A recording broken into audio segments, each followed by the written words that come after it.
The renowned P-47 Thunderbolt, a lethal ground attack aircraft and fearsome dogfighter in World War II, was recognized for its ability to withstand intense enemy fire. November 26, 1943. The skies above Germany.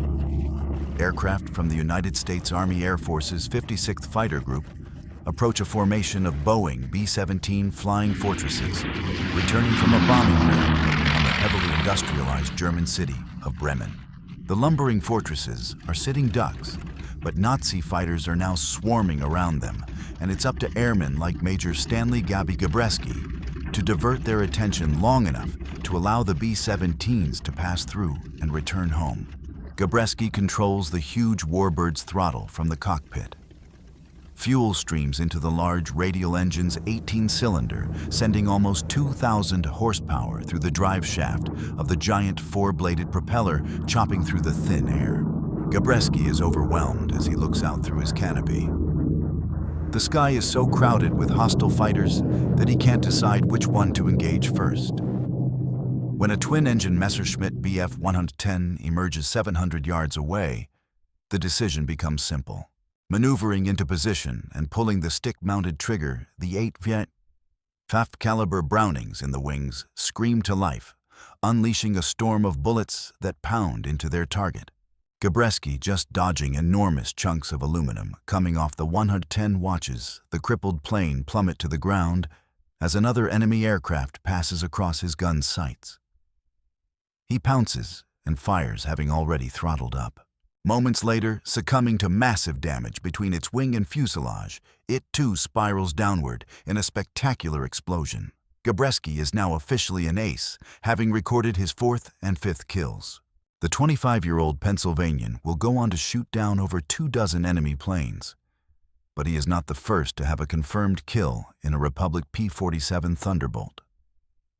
That accolade goes to Don Blakesley, who shot down a Focke-Wulf FW-190 a few months ago.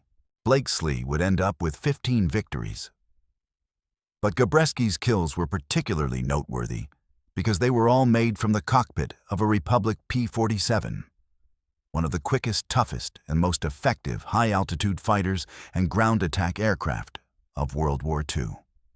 The Republic P-47 Thunderbolt entered the war late, with its design influenced by events in Europe, including air fights over Poland and France.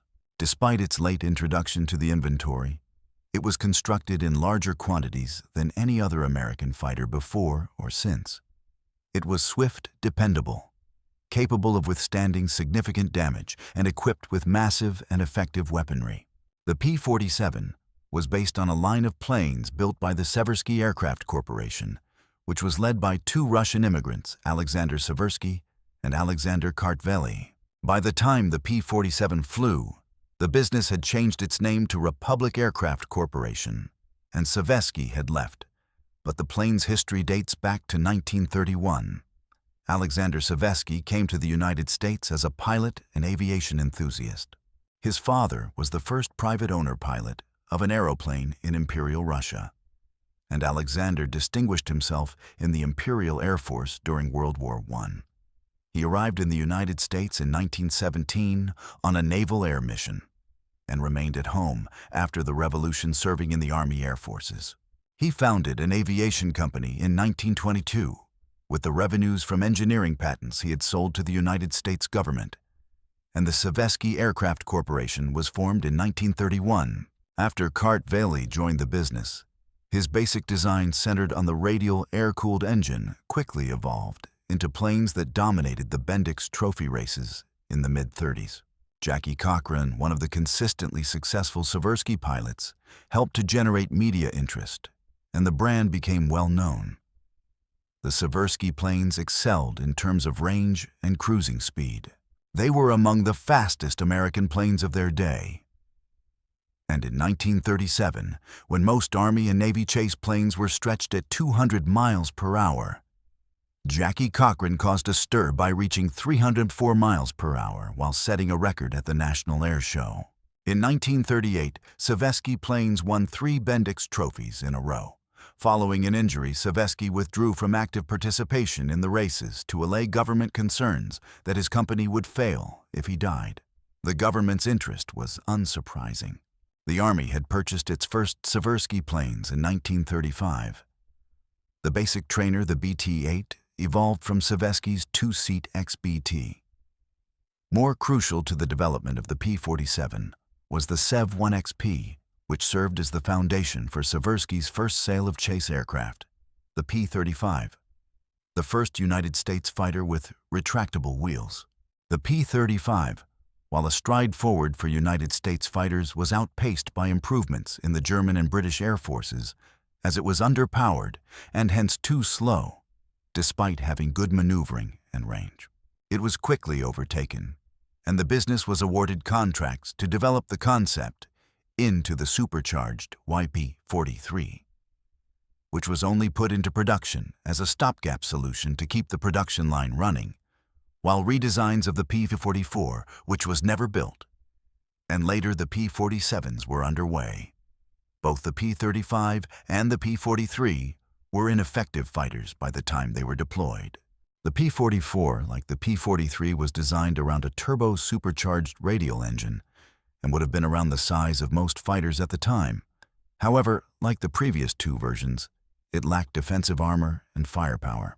Cardavelli and his colleagues were racing to catch up with the rest of the world, and ideas for a new plane designated P-47, based on a huge liquid-cooled engine, were submitted to the Air Board in August 1939. A fortnight later, Hitler's posturing surrounding Poland erupted into a brutal war, and the American designers were met with shocking evidence of how inadequate their current thinking was. Hitler and his generals were prepared to fight a new technologically advanced lightning war. Much of the army was horse-drawn and out of date. But the German panzers' attacking fists, combined with the Luftwaffe's complete domination and relentless exploitation of the air, swiftly shattered the Polish defenses.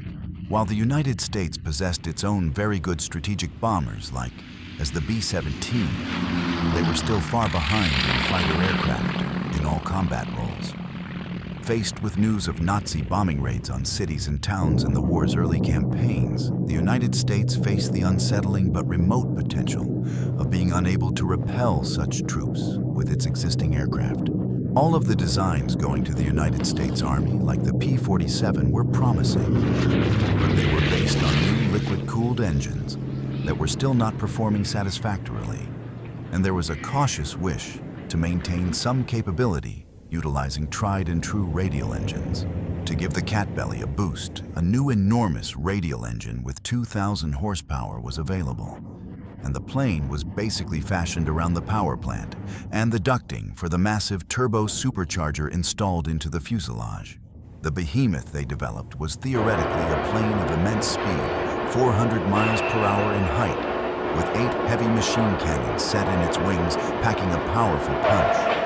It was dubbed the P-47B, and the first one was built on May 6, 1941. Despite early setbacks such as planes being lost owing to engine failures and their inclination to fly too fast for their airframes to hang together, manufacturing and development moved quickly in tandem with the C and D models debuting by the end of 1942.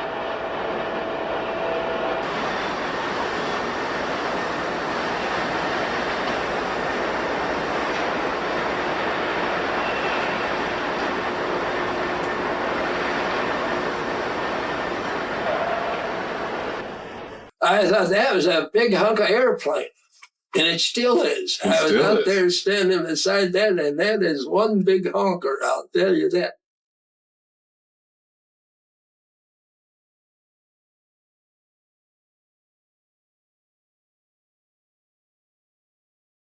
But you know, it was a very good plane for what we did.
big, heavy, powerful 2,000 horsepower engine, turbo superchargers, water injection, which gave you an extra burst if you needed to really go fast for about 5 minutes. You turned on this water injection and it would really speed you up. You had somebody on your tail or you were trying to catch somebody, well, that was the way to do it.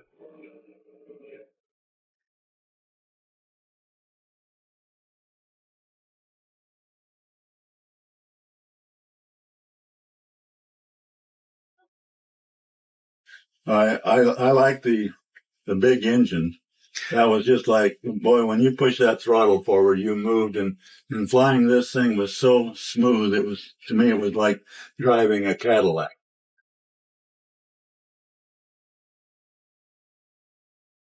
When I got into 9th Air Force, 19 TAC over there, which was all low-level flying and a plane that was designed for high-level escorting. But P-47, you could never have gotten a better plane for that mission than the P-47. Mm-hmm. It was an absolute wonder.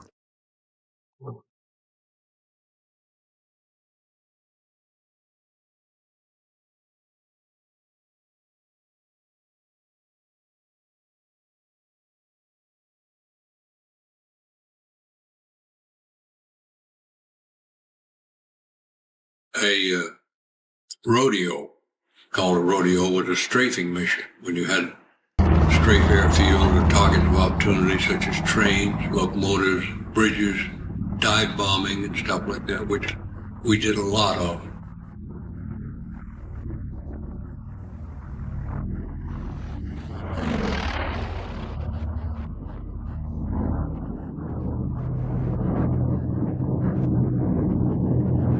We had 8 50 caliber, those P-47, and when you hit something at 1,000 feet with 8 of those, it blew up. I don't care what it was. You could blow a bridge up with it. So if you fired concentrated in one spot, fantastic.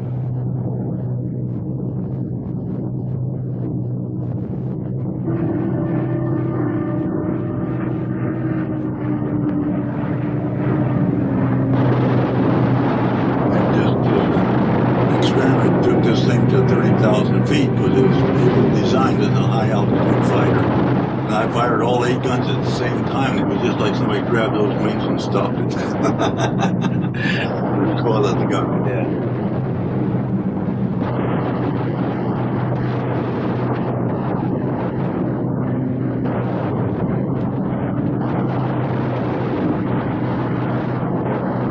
Do you know what giving the whole 9 yards mean? I have just learned this the other day, that we had 9 yards of ammunition in each gun in the wing. And so when they say give them the whole 9 yards, they just hold the trigger down and let it go. And that's the whole 9 yards on this build of 50 caliber bullet. Despite its frequent accidents, the jet comfortably exceeded some of its targets at its top speed of 430 miles per hour, as well as the obvious might of its weapons were appreciated. It was recognized as well suited to its specific mission of cutting off and killing attacking enemy bombers. However, once the issues were resolved and the planes began to multiply, necessity forced their deployment for a very new job, that of escorting bombers operating from England. Teams of civilian mechanics and engineers assembled the planes that were ferried over the Atlantic from several locations in England. In addition to this duty, they would soon be performing substantial repairs on planes that had been destroyed in battle. The first plane had been unloaded a few days before Christmas 1942, and as soon as the Thunderbolts became available, they were rushed through operational assessments, and plans to equip 3 groups were implemented. There was significant skepticism surrounding the huge combatant. On Brazil, it had been tested against captured German planes and discovered to have only one significant advantage speed, being outmaneuvered and out-accelerated by the Nazi aircraft. Furthermore, it lacked the range to escort the bombers to Germany. Yet, in the absence of any other adequate armaments, the P-47s were deployed to fight to protect the raids. The first operational sortie over France occurred on April 8, 1943. Though mechanical issues continued to cause aircraft losses, pilots grew to appreciate their new fighters' resilience, speed, and firepower. Using a variety of external fuel tanks to extend their range, the Thunderbolts were quickly integrated into combat, and within a short time, tactics were developed to capitalize on their overall speed advantage, earning them a good reputation for matching and outperforming Messerschmitts and Focke-Wulfs. Flying in ships to escort the bombers as far as feasible and meet them on their return, the rapidly multiplying Jugs were familiar sights to both the people of England and Luftwaffe pilots. The bombers were planned to provide mutual support to one another with massed machine guns, with the incorrect notion that they would be able to repel attacks on their way to and from their objectives. The necessity to fight fighters with fighters had not been completely recognized, and there had been significant bomber losses in the early stages of the campaign. Even with fighter protection, the large aircraft remained vulnerable, and losses continued.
Though it may appear cruel, the ongoing effort was gradually having a significant impact in that the Germans could afford to lose aircraft and pilots fewer than the Allies.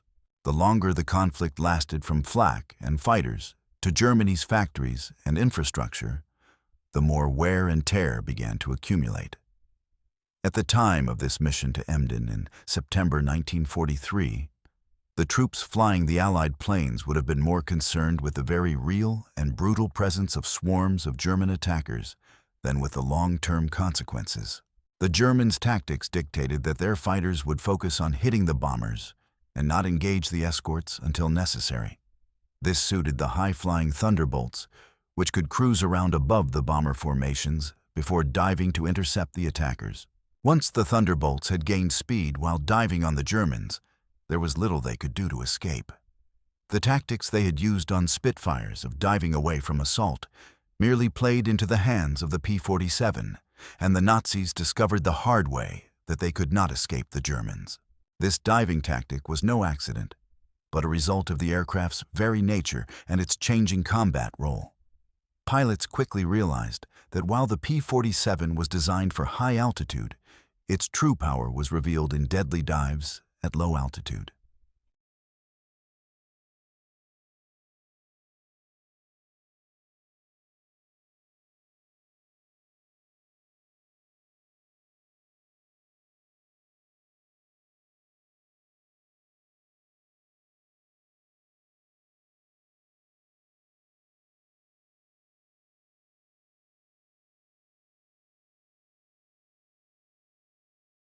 The strategic bombing offensive continued unabated throughout 1943 and 1944, and as the campaign progressed and tactics were altered back and forth, the tide continued to turn against the Nazis.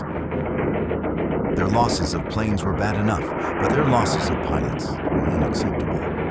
Their aces were flying. The veterans of Spain, Poland, France, and Russia were whittled down by each new demand. Furthermore, the formerly dominant planes had been surpassed first by the British Spitfires and Hurricanes, and later by the newer American Collins. Worse, they weren't being replaced by newer aircraft. The constant revision of the Me-109 reduced its efficacy as its weight increased, and the FW-192 began to show signs of having outlived its usefulness. The Germans possessed the knowledge to wrest control with jet fighters. But Hitler's mistrust and a general lack of foresight meant that the fighter capability of planes like the Me-262 was underestimated until it was too late to swing the balance back to the Germans. So in 1943 and 1944, the Luftwaffe declined to the point that rather than having absolute air dominance throughout Europe, the Germans could not even control the skies over their own country. The bomber fleets suffered huge losses at times, but the commander's theoretical assumptions that things were worse for the enemy were unlikely to provide much consolation to the B-17 crews. The Thunderbolts too sustained a lot of pounding, but unlike their liquid-cooled fighter counterparts, which could be taken down with minimal damage, they proved to be extremely difficult to bring down. With the protective arm around the pilot and the lack of coolant lines and radiators to withstand critical minor hits, the Jugs were able to continue flying even after massive strikes. However, the fuel tank's placement made them prone to catching fire, and pilots had to be aware of the necessity to bail out fast if the tanks were hit. The massive raids on German cities forced the Luftwaffe to confront the bombers with all of its armaments, while the pounding of the Reich continued destroying towns and making war production increasingly difficult. The German Air Force was forced to continue to incur losses that it could not recover. Given that many of the P-47s were departing their bombing support missions with plenty of ammo left on board, it was a simple lateral idea to put that firepower to good use on the trip home. From an ad hoc start, this quickly became official doctrine, and fighter shifts were significantly cut to guarantee a modest margin of fuel for these strafing runs. The German trains and airfields attracted special attention. The Luftwaffe was destroyed on the ground, and the P-47 became increasingly popular as a ground attack weapon. The air battle in the Pacific had quickly adjusted from the early astounding Japanese victories, and the United States, realizing the importance of air superiority and using its massive material advantage, pushed a string of airfields across the Japanese Empire, aiming at Japan itself. From these facilities secured by Japan's incapacity to compete with the quality and number of American planes, America's economic dominance translated into an invincible military force. The considerable distances necessary in practically every mission meant that the Jugs were not well adapted to the arena, and the P-38 and later the P-51 were favored due to their longer range. However, numerous Thunderbolts saw action in the area and played significant roles in several operations. They returned to the ground offensive role with catastrophic results. Together with the Lightnings, they provided precise tactical assistance during the intensive ground fighting that characterized the island-hopping operation that was closing in on Japan. The Thunderbolts have been popular with the ground personnel since their inception. They were dependable, tough, and tolerant of harsh environments. The designers had carefully examined their servicing and made every effort to simplify issues. Though they had their crucial nuances and bad habits, they affected the pilots rather than the crews, and the mechanics evaluated them well in comparison to many other marks. They were about to embark on one of their most famous missions, the Battle of the Mariana in the Pacific Ocean. In late May 1944, P-47s from the 318th Fighter Group were preparing for the upcoming assault at Ballos Field, Oahu. Following a ceremonial inspection and last-minute maintenance, the planes were flown to Ford Island in Pearl Harbor, where they were able to land next to the piers. They were moved from the airstrip to the side of waiting ships before being thrown aboard. The USS Manila Bay and USS Natoma Bay were two Bay-class Jeep carrier ships. The three Thunderbolt squadrons were silently loaded and stored. Elsewhere in the harbor, the invasion fleet's first convoy was ready, and along with the assault forces, the ships brought aboard the 804th Aviation Engineers Battalion and the equipment needed to build an airport as soon as a site could be taken and made safe.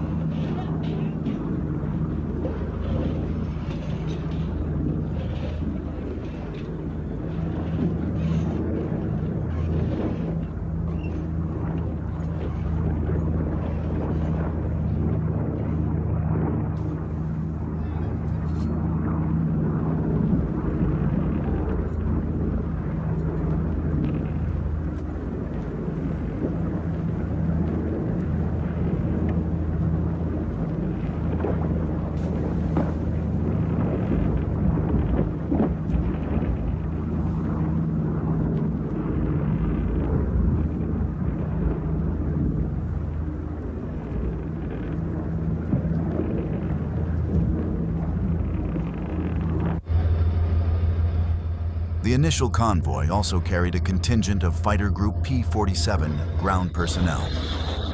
They sailed from Hawaii to the Marshall Islands, where the assault fleets had been formed. Back at Pearl Harbor, the final fighters were carefully loaded as the second invasion convoy prepared to depart. The invasion of the Mariana was a significant step forward for the Allies. They could strike Okinawa or Formosa next from Saipan, Tinian, or Guam, bypassing the Philippines and neutralizing the strong Japanese garrisons there. More immediately, they would be able to effectively complete the blockade of Japan, cutting it off from critical supplies of war materials, particularly rubber and oil. The Marianas campaign was plainly going to be one that the Japanese could not avoid. The stakes were prohibitively high. Losing the Marianas would make it impossible for the Japanese to conceal defeat either at home or abroad. From that point forward, it is clear that time and fanaticism are the only determinants. The outcome would be certain. The first Marines arrived on Saipan's beaches in the morning of June 15th. As with previous campaigns, the three major islands with airstrips were Saipan, Tinian, and Guam. With 32,000 Japanese forces on Saipan, it possessed the greatest garrison, hence it was decided to strike first. By nightfall on the 15th, 20 American troops had landed within a perimeter of tenacious Japanese opposition. A bloody process of inching ahead ensued. At the beaches, the flow of troops and machines was accelerated, and the majority of the convoy was withdrawn to a safe distance, while the Japanese fleet attempted to intervene. Over the horizon from the island conflict, the two aircraft carrier fleets were approaching each other. The naval combat began on the 19th, and Admiral Spruance's Fifth Fleet, the world's most powerful fleet, crushed the Japanese Navy in its most dramatic defeat of the war. Meanwhile, the invading soldiers on Saipan pushed inexorably ashore, engaging in a brutal and continuous combat, with Japanese troops entrenched in the island's hills. On the 17th, United States forces took Osleto Airfield, and by the 18th, the Japanese had been pushed far enough back for engineers to step in and begin restoration. The wreckage at the airfield was a testament to its pounding during the previous weeks. The fleet's carrier-borne bombers and fighters had relentlessly attacked it, and it had been fiercely contested on the ground thereafter. Japanese plane wrecks littered the airfield.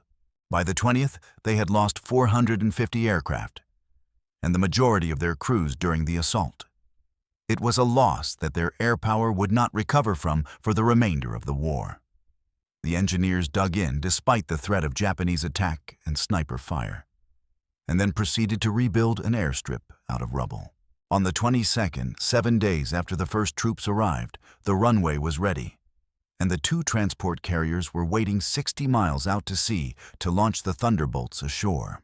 That is, Carbelli had not built his beak through the fighter to get them to the carrier in time. There was no intention of bringing them back on board. They were loaded into the catapult and released every 2 minutes. All planes were successfully catapulted and landed at their new base, which had been renamed Isley Field. As they circled to land, they could see smoke from a battle erupting on the hills just a few miles away. They were in action very immediately after landing. Before dark that day, the first planes ashore had launched 3 successful strikes. 4 heavy half-inch machine guns were installed in the outer wing beyond the undercarriage housing. The layout of the 4 ammunition belt feeds to the breeches necessitated staggered deployment of the cannons. The armament installation, like the rest of the plane's design, was practical, well-built, and easy to access and service. The Thunderbolt's increasingly powerful external tactical stores were similarly easy to load. The rocket installations were first planned inefficiently, and accuracy issues arose. However, these issues were swiftly resolved with the realization of the potential of the fighter-rocket combo. Though not a dive bomber due to its tendency to gather too much speed, the Thunderbolt had a good lifting ability and could deliver 2 500-pound bombs with great accuracy in low and high-speed passes. Saipan was where the Thunderbolts became the first planes to use a new weapon in battle napalm. The planes were outfitted with napalm bombs made from external fuel tanks. A mixture of napalm and gasoline was put into the tanks, and a detonator was added. The fighters played a crucial role in the remaining Saipan campaigns, as well as those on Tinian and Guam. The combat on Saipan continued throughout the early weeks of July, with Japanese losses totaling over 26,000 troops. And on the 23rd of that month, the invasion of Tinian began. Throughout the Jugs flew thousands of short trips from the airstrip to the battlefield and back, providing close and decisive assistance to ground soldiers. The Thunderbolts had entire control of the air, allowing them to assault the beleaguered garrison as they wanted. The ground staff and off-duty pilots were given a rare opportunity to see the squadron's planes at work, with guns, rockets, bombs, and napalm on the enemy fortifications. The resignation of Tojo's cabinet on July 18th attests to the fact that the struggle for the Mariana Islands marked a watershed moment in the war. It was one of the Pacific Campaign's major amphibious landings, and the Japanese fleet's last opportunity to field an effective fleet air arm. It was also an excellent example of how the Jugs were becoming an essential component of Army estimates on the battlefield.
This importance was reflected in their use in Europe during the final stages of the war, particularly by the 9th Air Force.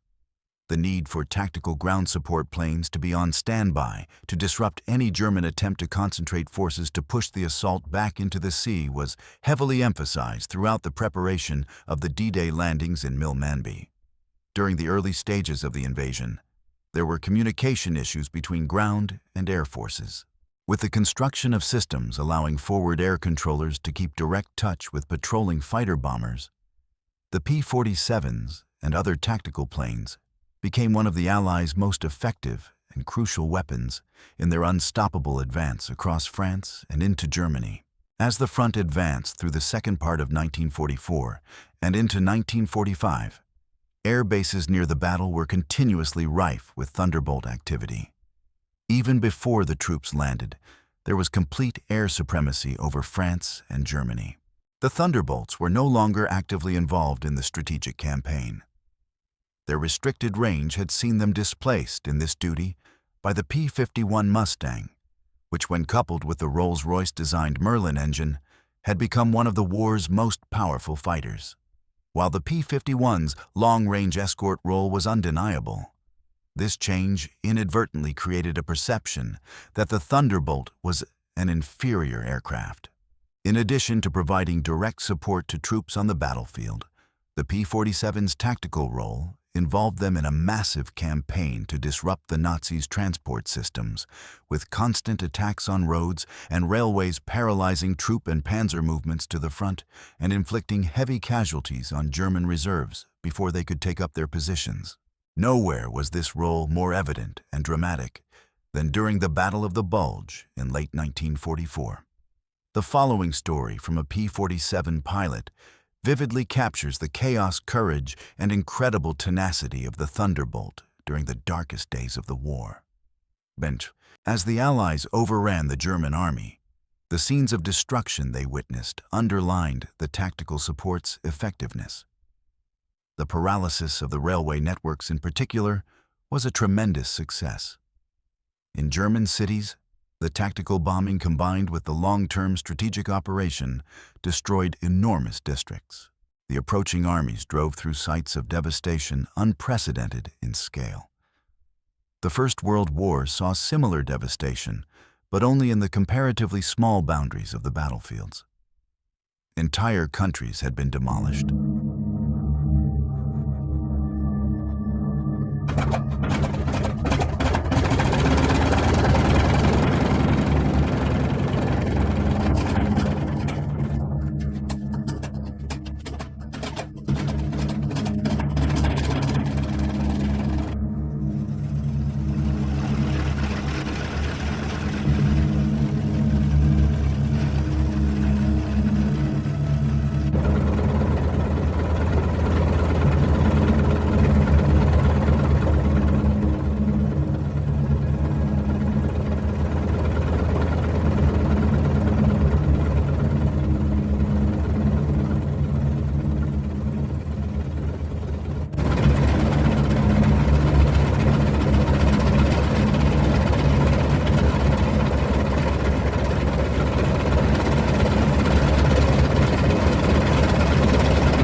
The production of the P-47 terminated in December 1945. In the 4 years since the plane's initial flight in 1941, 15 683 have been constructed, the largest ever production run for an American-made fighter aircraft.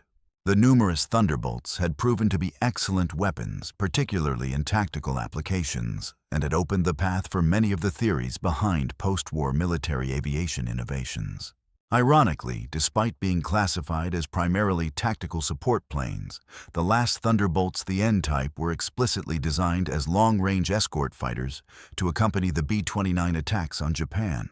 Following the war, the P-47s, like the majority of the World War II inventory, were surpassed by swiftly growing jets, and they had no place on the front lines of a major power. Some were given to the South American Air Forces, while others remained in service in Peru until 1969. The last reported military action employing P-47s was during Dominica's revolt in 1964. During World War II, P-47s performed 575 missions, logging combat flying time over 1 in every 3 million hours. They were credited with destroying over 7,000 enemy planes, 3,752 of which were aerial victories, an outstanding achievement. When the English learned that the huge fighters were popularly referred to as giants, they wrongly concluded that this was a contraction of Juggernaut, failing to see the milk jug likeness and misinterpreting it as a reference to the plane's size and firepower.